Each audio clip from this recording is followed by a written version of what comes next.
Hey guys, welcome to BP the Bible Perspective. How evolution disproves God. Wait a minute, his existence or his claims? Now, before we get into it, please like and share this video and subscribe to BP the Bible Perspective. And as always, if you have a thought or comment, add it to the comments section below. All comments are welcome.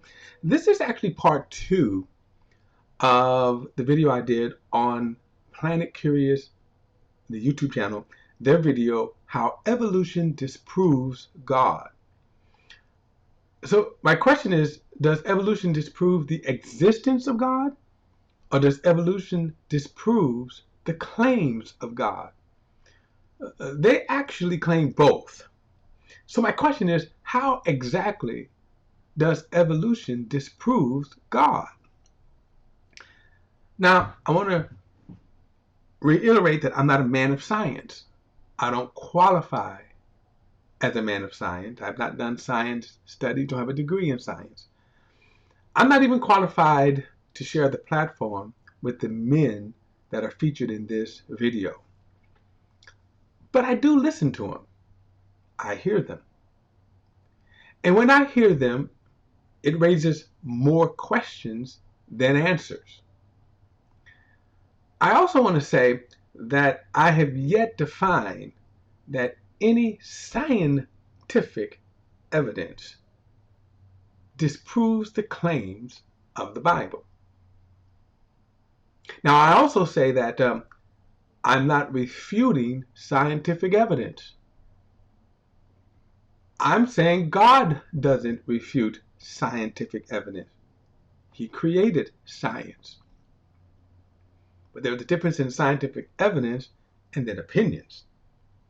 And as I said, I've yet to see where any of the claims of science or the scientific evidence has refuted the claims of the Bible, which is the chief that God is the creator of all things. I'll go a step further. God in wisdom created all things. You'll see why I say that later. Now, before we dive into our next clip, I want to kind of go back and just do a quick recap of some of the thoughts that my takeaway from listening to some of the presentation of this video. One, we see microbes that showed up around 3.7 billion years ago. They're still around today. They're all around us. And it's believed that we kind of, all life evolved from these microbes. Then we take a giant leap to about 417 million years ago. And we see, I believe this is a fossil, but it's a fish, that this fish then lived in water, survived in water. Okay? Then we take another giant leap, and we see a salamander that showed up about 340 million years ago. Now, at this point, I surmise that this picture is shown because, unlike the microbes, which are everywhere, this fish could only survive in water, and now we've seen natural selection evolving, adapting to whereas now we're stepping out of the water. Okay, I'm still going to ask the big question, how did that even happen? But anyway, we take another giant leap and we come to about 63 million years ago to this land mammal. I don't know, I think it's called a galago or something like that. Anyway, we take another giant leap and we come to this, what is this? Primates, okay, that's just, about 4 million years ago. And then we take another giant leap to this, they call him the great-grandfather in the picture here, but he shows up 1.8 million years ago, Homo erectus, right? Homo erectus. Now, this is an artist's rendition. It's not an actual picture, but, and I'm saying that because my question is, how do we get to this? Okay, if we start from this. and here's my thought. Keep this in mind. This microbe has no eyes, ears, nose, no gender, no mind, and yet we get to this that has a limited mind, not as great as ours, but a mind nevertheless. Eyes, nose, and a mouth. All right, so let's. I'm going to cut right to our third video because there's a lot that I'm going to unpack with these thoughts. Here we go. Are the most complex things we've ever encountered. Okay, so let me just say this right off. He starts with a picture of a brain. What he's going to tell us is that natural selection, which has no mind, no intellect, right, is going to produce this most amazing organism that literally controls every function of our existent being. It has billions of nerves, billions of pathways, billions of thoughts, right? And this came from a power, a force, natural selection that had none. That's what I wanted to bring out. Here we go. Are the most complex things we've ever encountered. It's no wonder that many people look on us as masterpieces of design that provide evidence for the existence of an intelligent designer. Now keep in mind, he's getting ready to tell us that all of this didn't come from a mind. But if we actually look at how life came about through biological evolution, we find a number of features that are extremely unexpected given theism. Okay, I want to interject also something about what he's getting ready to express, because I find this sort of typical among scientists, how they downplay the brilliance of creation. I want you to listen to them. They downplay it. Now, I'm going to give you my opinion of why they do that. Because if you take God out and if you approach science with the notion God doesn't exist, now you have to explain why this complex life exists. And then you start with their feelings. We don't want God, anything but God. Then you say natural selection. But then you got to explain why natural selection was so wise, so intelligent, not to have intelligence, not to have a mind. Let's listen to him. The evolutionary process is massively wasteful and inefficient. When people create something, we try to devise the best design in advance and then build the thing according to that design. So is he really saying then that man are better thinkers than natural selection? Now, if he's saying that, explain the billions of species, both in the water, on the mammal, and flying around the air. According to that design. Natural selection, the main engine driving evolution, it creates by randomly trying a huge number of possible designs and then discarding all the errors. I want to repeat this, but I want you to hear what he says, that natural selection created. So in other words, God didn't create with his wisdom and his mind, but natural selection without wisdom, without mind, created. Now notice he said created. He uses this term, created. In other words, he'd rather say a mindless nothing created this brilliant and intelligent creation, complex creation. He'd rather say that than to say God. That's my opinion. That's my opinion. Here we go. Natural selection, the main engine driving evolution, it creates by randomly trying a huge number of possible designs and then discarding all the errors. Well, this would be like an engineer who tried to build a bridge by randomly trying every possible configuration, letting it collapse until through dumb luck, one stays standing. So how does it discards, right? How does it discards?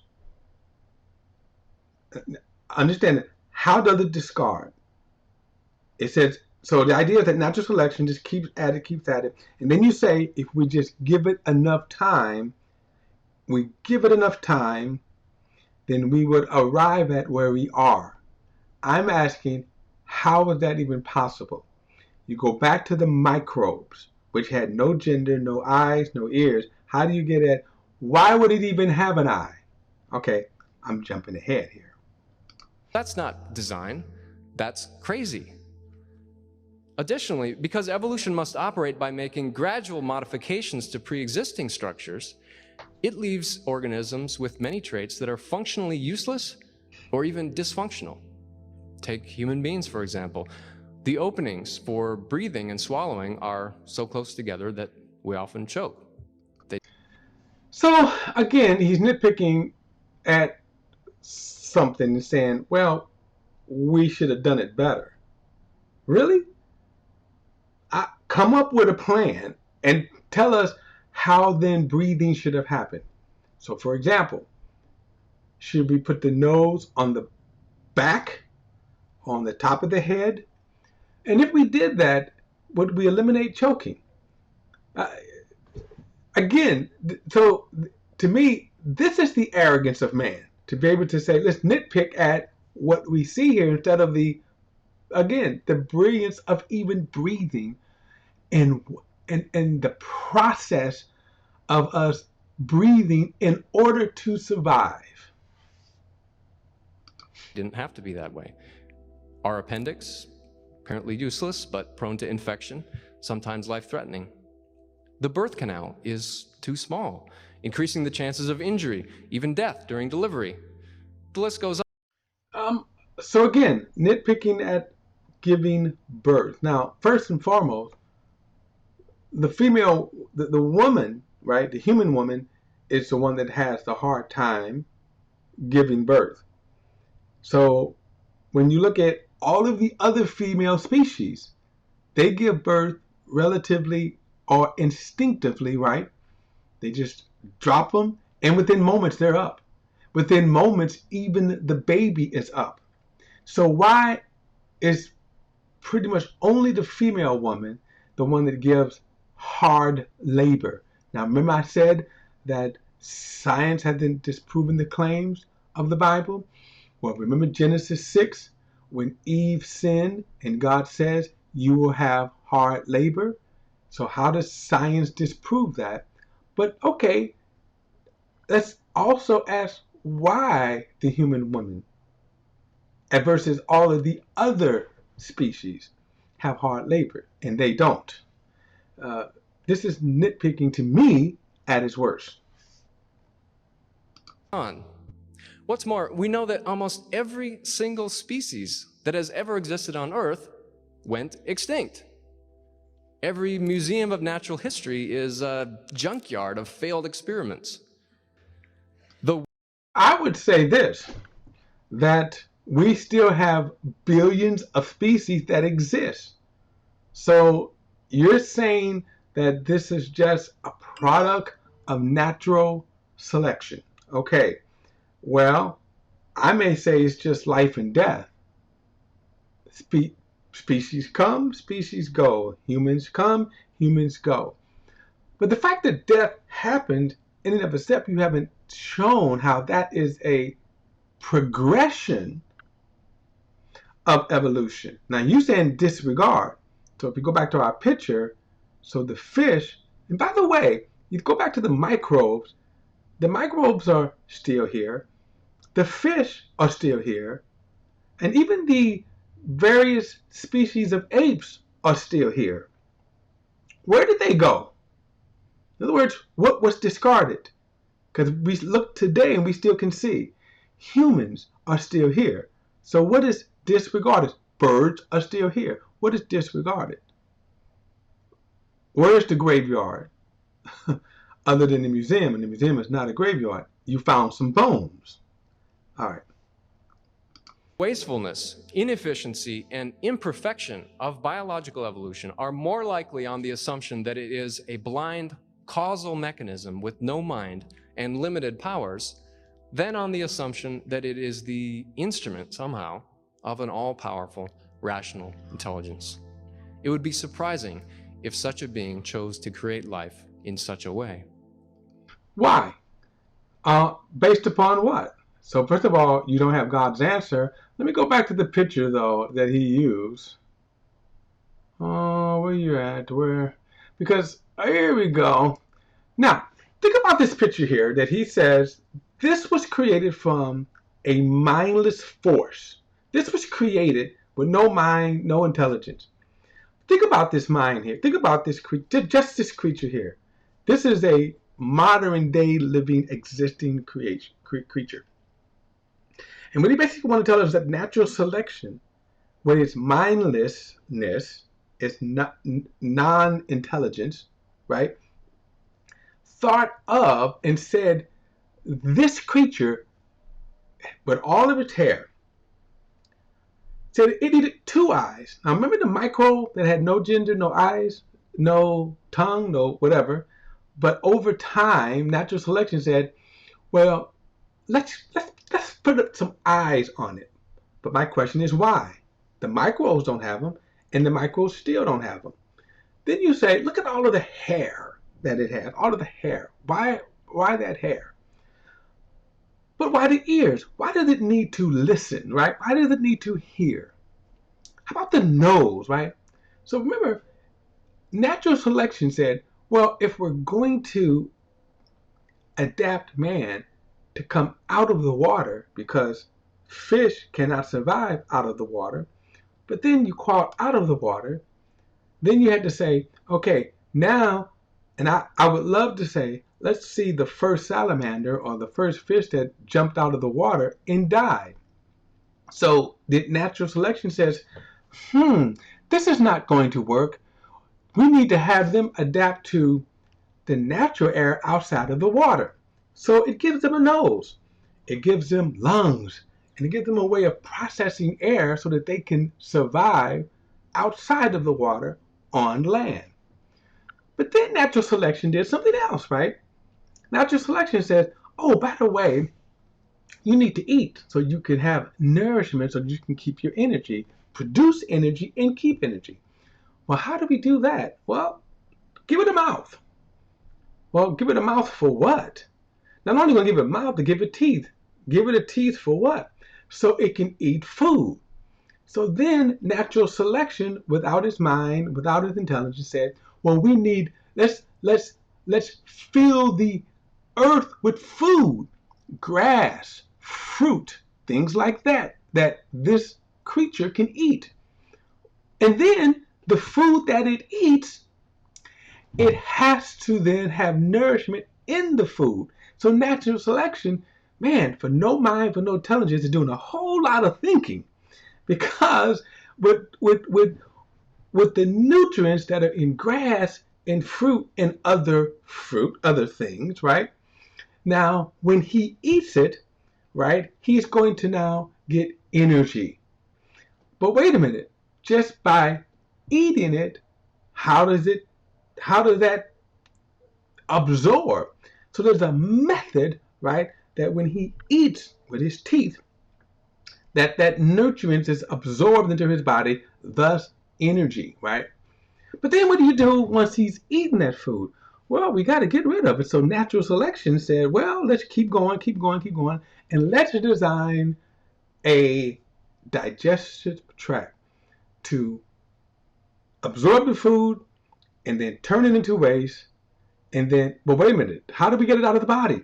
Do we regurgitate it back up and spit it out? No, we have a turn it into bowels and urine, and let's say eliminate it out through the behind, right? Okay.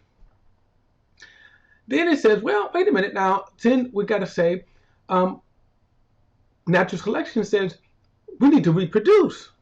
Well, like we go back to microbes. Microbes reproduce, but they don't reproduce like male and female and eyes and ears, but natural selection says we're going to give this person a male counterpart and a female counterpart, and they're going to get together and produce children, and they're going to give birth to children.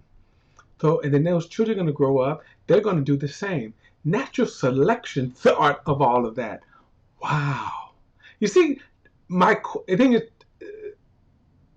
they haven't explained why it would even produce that. The microbes haven't, right? In other words, we go back to our little microbes, right? They just, and they're still around, right? And they just produce more microbes. How do they go from this to this? And and this is another video, but we talk about the 4 building blocks of life, right? The 4 building blocks of life. Here's my question to all of this, that let's suppose you have these Legos blocks, right? And you can see that on the one side, they are unassembled blocks. So how would we then surmise that they could naturally on their own form the picture on the left, the tractor, right? The little tractor. How would it form on the left? How would it do that? Why would it even do that? You got those blocks. Why would it just stay like it is? Why would it form? All right, I want to go to one more clip here. And so, because the other clips, basically, they just kind of talk about how religion is a lie and yada, yada, yada. Okay, but look at this clip here. So I think Jerry is looking through the telescope at the natural world, but he's looking through it the wrong way. He's got the lens pointed this way. He thinks the universe is all about us, us, us. If you look through the telescope the wrong way, what are you going to see? It's like, the universe was created for us human beings. What Jerry has is not a theology. What Jerry has is a meology. It's about me. It's about us. We were created. The universe is so that our species can be special. When you truly humble yourself, when you're truly courageous enough to realize that we live alone in a universe that doesn't care, then you can decide we are the ones who must care. So those are the reasons why I have an absence of a belief in any kind of a God. So right here, again, they say it. Let me go back now, because I want to digest some stuff he said here. Now, look at this point here. Wrong way. What are you going to see? It's like, the universe was created for us human beings. What Jerry... Now, think about this now. He said that the universe was created for us human beings. And absolutely, it was. So, now I got to kind of interject the biblical narrative that God created this planet for us, okay? What Jerry has is not a theology. What Jerry has is a meology. It's about... First of all, the meology would have come from the theology, since God is the one who said he created the earth for man. But I'll get to that in a moment. Me, it's about us. We were created. The universe is so that our species can be special. When you truly humble yourself, when you're truly... So I want you to keep these thoughts in mind. He says that we can be special. We are special.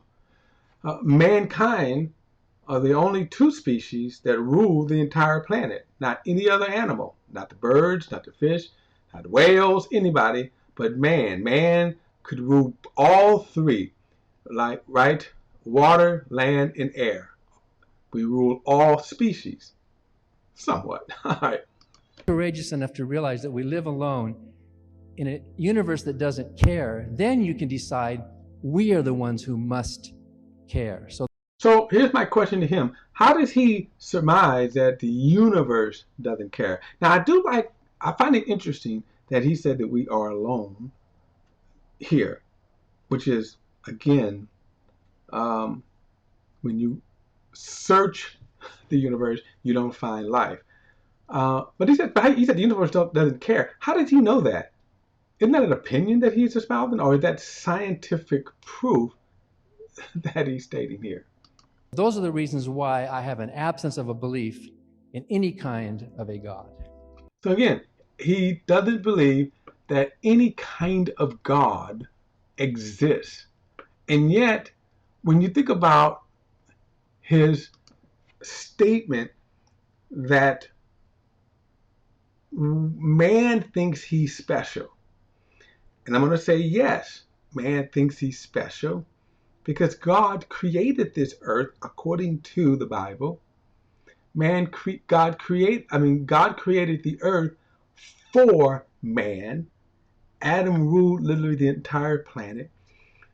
And again, what's interesting to me is when you look at all of the planets, now we're told that microbes are everywhere.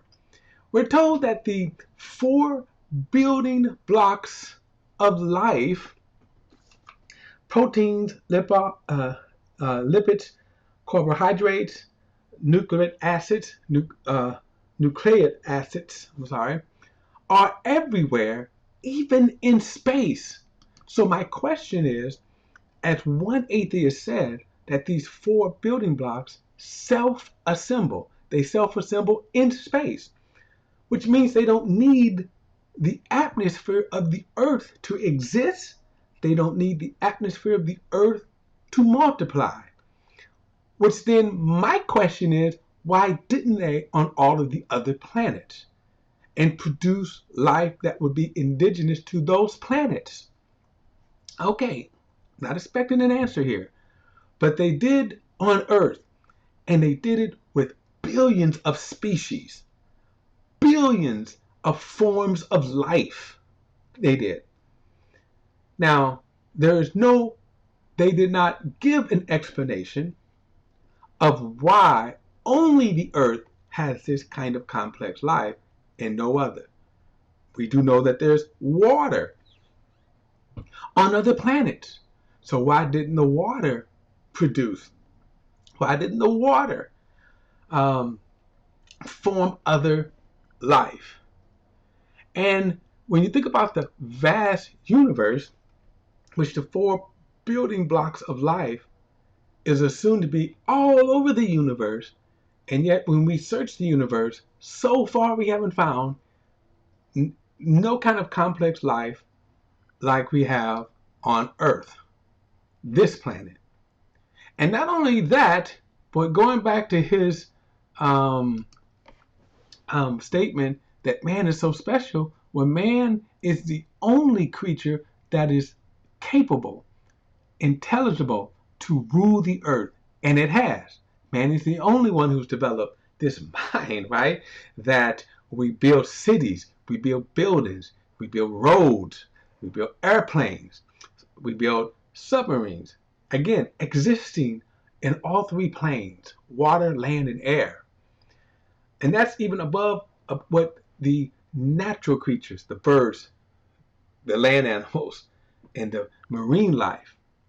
So yeah, we are pretty special. We are pretty special. And my question is to finally say, these microbes, why haven't they produced better, as this man says, since they've been around for billions of years?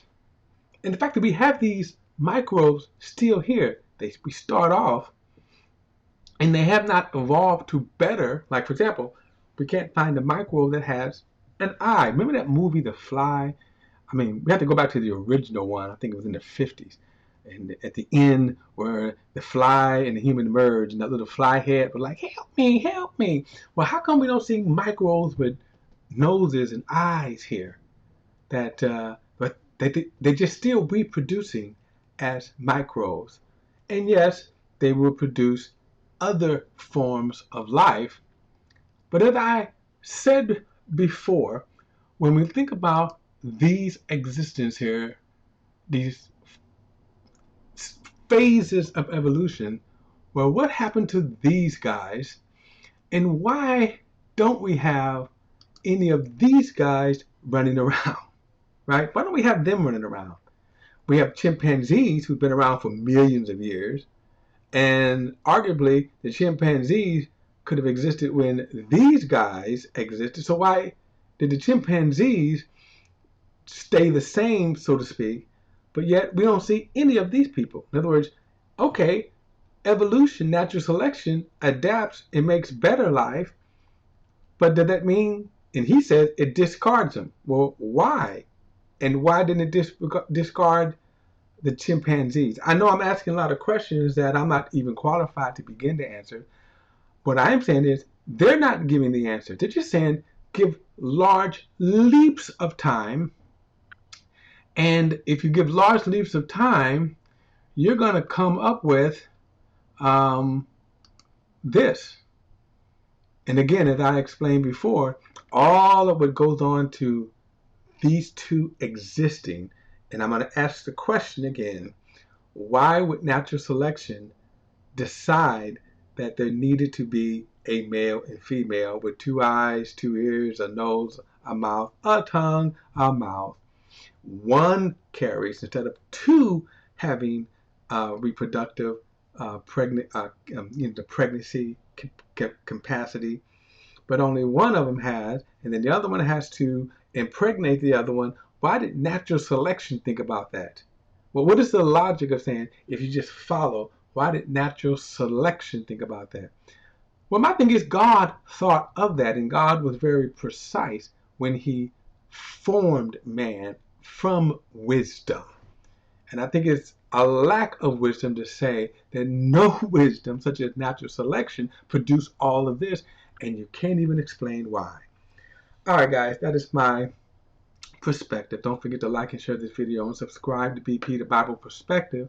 And as always, if you have a thought or comment, add it to the comments section below. All comments are welcome. Till next time, I'll see you then.